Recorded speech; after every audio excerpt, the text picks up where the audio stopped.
नमस्कार दोस्तों, मैं पंडित सुशील कुमार शर्मा अथर्व ज्योतिष केंद्र एवं आचार्य पूजा भंडार में मैं आपका स्वागत करता हूं। आज का जो हमारा विषय है वह पूरा विषय रत्न शास्त्र के ऊपर है। आपको कोसना रत्न धारण करना है, किस विधि विधान से धारण करना है, कौन सा रत्न आपके लिए शुभ है, इन सभी की संपूर्ण चर्चा आज के इस विषय में की जाएगी। आज मैं आपको ये बताऊंगा कि रत्नों को किस किस विधि के अनुसार और कौन कौन सा रत्न आपके लग्न के अनुसार सर्वश्रेष्ठ रहेगा, उसकी संपूर्ण चर्चा आज के इस विषय में होगी। सबसे पहले मैं ये बताना चाहता हूं कि हमें रत्न किन सिद्धांतों के अनुसार धारण करना चाहिए। आपको रत्न आपकी राशि, उसके बाद में आपके जन्म के नक्षत्रों के अनुसार, आपके लग्न के अनुसार, इन सबों का संपूर्ण विवेचन करने के बाद में आपको आपका रत्न धारण करना चाहिए। आपको रत्न धारण करने की मैं एक और सिद्धांत ये बताना चाहता हूं कि रत्न धारण होता है ग्रहों के भावों के ऊपर। आपके कुंडली में कौन सा ग्रह किस लग्न में कहां पर विराजित है, वह उस ग्रह में लाभप्रद है या मार्केस है, इन सभी की स्थिति को देखने के बाद में रत्नों को धारण किया जाता है। रत्न धारण के सिद्धांत के अनुसार रत्न धारण महादशा और अंतरदशा के अनुसार भी धारण किया जाता है, लेकिन वह लग्न और राशि के अनुसार और कुंडली के 12 भावों के अनुसार उसका संपूर्ण विवेचन करने के उपरांत धारण किया जाता है। रत्न धारण करना जैसे पंचमेश है, पंचमेश संतान कारक माना जाता है। सप्तमेश शादी, पत्नी, गृहस्थ सुख के बारे में माना जाता है। दशम भाव जो होता है उसकी यदि चर्चा की जाए तो वो हमारी नौकरी और व्यापार के संदर्भ में माना जाता है। इन सभी का संपूर्ण तरीके से विवेचन करने के बाद में हमें उचित रत्न पहनना चाहिए।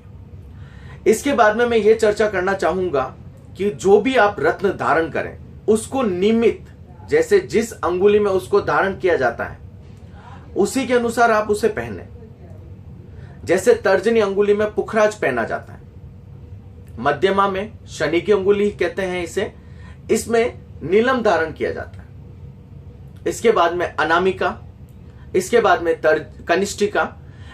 जिस प्रकार से आप जो रत्न धारण करना चाहते हैं उसको हस्तरेखा शास्त्र के अनुसार जिस अंगुली के स्वामित्व हो उसी अंगुली में उसको धारण करने से आपको उचित लाभ की प्राप्ति होती है। इसके साथ में मैं एक बात और आपसे यह करना चाहता हूं कि रत्नों का नियम यह भी कहता है कि आप जो रत्न धारण कर रहे हैं वह किस प्रवृत्ति में धारण किया जाता है या किस धातु में धारण किया जाता है, वह आपको उचित धातु देखकर ही धारण करना चाहिए। जैसे माणिक्य को सोने में धारण किया जाता है, मूंगे को तांबे में धारण किया जाता है। जो चंद्रमा का है, चंद्रमा का मोती, जिसे चांदी में धारण किया जाता है। इन संपूर्ण विधि के अनुसार आपको जब आप रत्न खरीदते हैं उस समय भी आपका शुभ मुहूर्त होना चाहिए। आप मुहूर्त देखें, और जब भी आप रत्न धारण करें उस समय भी आप मुहूर्त के संदर्भ में पूर्ण चर्चा करें। अब मैं आपको शुरुआत करूंगा मेष लग्न में किन किन रत्नों को धारण किया जाता है। मेष लग्न में प्रथम चर्चा करूंगा मैं आपके माणिक्य की। माणिक्य की यदि चर्चा की जाए तो माणिक्य पंचमेश है, त्रिकोण है, त्रिकोण में बैठा हुआ है। इसके साथ में जो लग्न है मंगल, उसका मित्र भी है। ऐसा कहा जाता है कि यदि हम माणिक्य को धारण करते हैं मेष लग्न में तो वह आपको संतान, मान, प्रतिष्ठा, धन और इसके साथ में व्यापार, नौकरी और पेशे में भी आपको लाभ की प्राप्ति करवाता है। इसको सूर्य की महादशा में धारण करना अति शुभ कारक माना जाता है। इसके साथ में मैं द्वितीय रत्न के ऊपर आऊंगा जो है मोती। मोती चतुर्थ का स्वामी है, यह मंगल का मित्र भी है। इसको धारण करने से जातक को मानसिक शांति की प्राप्ति होती है, मन शांत रहता है। इसमें मैं आपको एक बात और कहना चाहता हूं कि यदि लग्न के अनुसार जो लग्न है उसके साथ में लग्नेश है यहां पर मंगल, मंगल का है मूंगा। मूंगे के साथ में यदि मोती को धारण किया जाए तो जातक की कुंडली में लक्ष्मी योग बनता है और लक्ष्मी योग बहुत ही शुभ कारक योग माना जाता है। ऐसा कहा जाता है कि इस योग को धारण करने के बाद में जातक को सुख और संपत्ति दोनों का वास होता है। जातक यदि किसी कार्य क्षेत्र में उसके बार बार रुकावट आ रही है तो उसमें भी जातक को बहुत लाभ की प्राप्ति होती है। मैं आपके तृतीय रत्न की तरफ आऊंगा जो है मूंगा।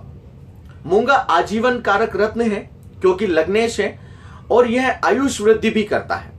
स्वास्थ्य, उन्नति, यश की प्राप्ति और सभी सुख सुविधाएं आपके जीवन रत्न के द्वारा आपको प्राप्त होती हैं। आप मूंगा धारण करके आपके वैवाहिक सुख में यदि बाधा आ रही है तो आप उसका भी निदान कर सकते हैं। इसके साथ में मैं आऊंगा चतुर्थ चरण में पन्ना के ऊपर। पन्ना दो अनिष्ट कारक भावों का स्वामी है, तृतीय और षष्ठ मेष।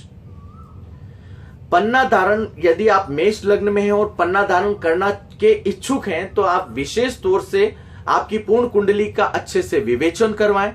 आपके राशि और आपके लग्न में मैत्री स्वभाव को करके ही आप पन्ने को धारण करें, अन्यथा दूर रहना अति उत्तम कारक है। इसके साथ में मैं आऊंगा पुखराज की तरफ। पुखराज है नवम, त्रिकोण एवं द्वादश का स्वामी है।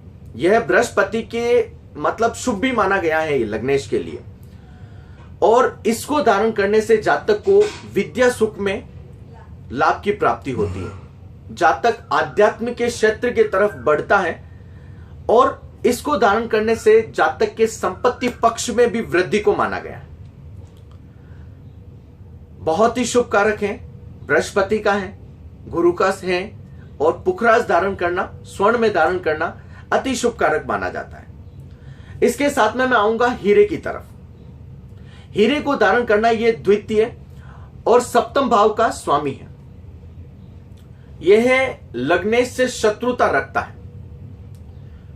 मेरा यह मानना है कि आप जहां तक मेष लग्न में हैं, आप यदि हीरे से दूर ही रहें तो आपके लिए अति शुभ कारक माना जाएगा क्योंकि यह कुंडली में मारक का कार्य करता है। मैंने कई बार देखा है जातक कहता है कि हमने इस प्रकार का रत्न धारण किया है लेकिन हमें लाभ की प्राप्ति नहीं हो रही है। मैं उन जातकों के लिए यह भी कहना चाहता हूं कि आप अपने लग्न को भी पूर्ण तरीके से देखें क्योंकि कभी कभार हम जो रत्न धारण करते हैं उनका हमें प्रभाव की जगह हमें उनका अशुभ फल प्राप्त होना शुरू हो जाता है और जब अशुभ फल प्राप्त होता है तो हमारे शरीर में बीमारी, रोग दोष, नहीं चाहते हुए भी झगड़ा, संतान के प्रति दुविधा, ये सारी चीजें हमारे साथ में होने लग जाती हैं और हम उस एक उचित निर्णय पर पहुंच नहीं पाते हैं कि हमसे कहां गलती हुई। मैं आप लोगों से यही कहना चाहता हूं, आप रत्न धारण कीजिए। बहुत ही शुभ कारक माने जाते हैं रत्न और बहुत ही प्रभावशाली होते हैं ये। इनका यदि प्रभाव जानना होता है तो ऐसा कहा जाता है कि रत्न शास्त्र अपना प्रभाव जो होता है वो 90 दिन के अंतराल में शुरू करता है क्योंकि जब तक ये शरीर को ग्रहण करता है। मेरी राय में मेष लग्न वाले हीरे और जिरकन से दूर रहें, वह उनके लिए सर्वश्रेष्ठ रहेगा। फिर भी यदि कोई जातक कहता है कि नहीं, हमारे दाम्पत्य सुख में या किसी प्रकार का जो भाव में यदि बैठा हुआ है शुक्र और वो धारण करना चाहते हैं तो सिर्फ महादशा और शुक्र की अंतरदशा में ही उसको धारण करें, लेकिन यह पूर्ण तरीके से मारक है, आप इसको धारण नहीं करें तो अच्छा रहेगा। इसके साथ में मैं आता हूं नीलम के साथ में। नीलम दसम और एकादश भाव का स्वामी है और यह शुक्र के साथ में, इसको शनि के साथ में यदि देखा जाए तो यह मित्र भाव नहीं रखता है, सम भाव जिसको कहते हैं वो रखता है। किसी अवस्था में यदि जातक धारण करना चाहते हैं तो यदि वो उच्च गत स्वयं की राशि में उच्च होकर बैठा हुआ है तो आप उस अवस्था के काल में महादशा में उसको आप धारण कर सकते हैं नीलम को, अन्यथा आप दूर रहें। दो चीजें और भी मैं आपको बताना चाहता हूं मेष लग्न के बारे में। मेष लग्न के जातक को यदि संतान के प्रति दुविधा है तो जातक माणिक्य और मूंगे को पूर्ण तरीके से अभिमंत्रित करवाकर, संतान गोपाल के जो मंत्र होते हैं उनसे अभिमंत्रित करवाकर यदि धारण करता है तो जातक को संतान के संबंधित आने वाली दुविधाओं से पूर्ण तरीके से उसको शांति मिलेगी। और जिसको कहते हैं कि जो दुविधा आ रही है पुत्र प्राप्ति के प्रति या संतान प्राप्ति के प्रति, तो वह दूर होगी। इसके साथ में जातक चाहता है कि उसके भाग्योदय में रुकावट आ रही है मेष लग्न के जातक को, तो वह पुखराज और मूंगा दोनों को धारण करें और दोनों को 5.25 रति से 8.25 रति के बीच में धारण करें, अति शुभ कारक माना जाएगा। जो दुविधा आ रही है भाग्योदय में, चाहे उन्नति के पथ पर वो चल नहीं पा रहे हैं या फिर जहां पर भी या किसी भी कार्य में उनको रुकावट व्यवधान पैदा हो रहा है, तो इन 2 रत्नों को धारण करने से जातक को सुगमता से कार्यों की प्राप्ति होगी। इसके साथ में मैं आता हूं आरोग्यता की तरफ। आरोग्यता, यदि जातक को मेष लग्न में बीमारी को घेरा हुआ है या बीमारी या किसी ना किसी शारीरिक दुविधा से परेशान है, तो जातक इसमें मूंगा और माणिक्य को धारण करें। इन दोनों रत्नों को धारण करने से जातक के स्वास्थ्य में सुधार होगा, उसको उचित फलों की प्राप्ति होगी। यदि जातक स्थायी लक्ष्मी की प्राप्ति चाहते हैं तो हीरा और पुखराज को धारण करें। मैं आपसे एक चीज यह भी कहना चाहता हूं कि कभी कभार हम रत्नों को युक्ति संगत पहनते हैं, तो मैं आप लोगों से यही कहना चाहता हूं कि यदि आप एक से अधिक रत्नों को धारण करते हैं तो इसमें आप विशेष तौर से ध्यान रखें कि दोनों रत्नों में कहीं शत्रुता तो नहीं है, किसी प्रकार का वैमनस्य नहीं है, मारक ग्रह के स्वामी तो नहीं है। आप इन सभी चीजों का पूर्ण तरीके से विवेचन करने के बाद में 1 से 2 ग्रहों के रत्नों को धारण करें, अन्यथा आप दूरी बनाए रखें। यह है आज के मेष लग्न की चर्चा। द्वितीय अध्याय में होगी वृषभ लग्न की चर्चा, आप जरूर देखिएगा। आपको उससे आपके उचित जो सवाल हैं उसका पूर्ण तरीके से समाधान आपको मिलेगा। इसके साथ में यदि आप मुझसे जुड़ना चाहते हैं तो मेरे व्हाट्सएप नंबर हैं जो इसके डिस्क्रिप्शन बॉक्स में लिखे हुए हैं, आप मुझे व्हाट्सएप कर सकते हैं। आप अपने रत्न और राशि के बारे में, कौन सा रत्न आपको उचित है, उसके बारे में आप जानकारी प्राप्त कर सकते हैं। यदि आप अपनी संपूर्ण कुंडली का विवेचन चाहते हैं तो भी आप मुझसे उसी नंबर पर संपर्क कर सकते हैं। बहुत बहुत आभार।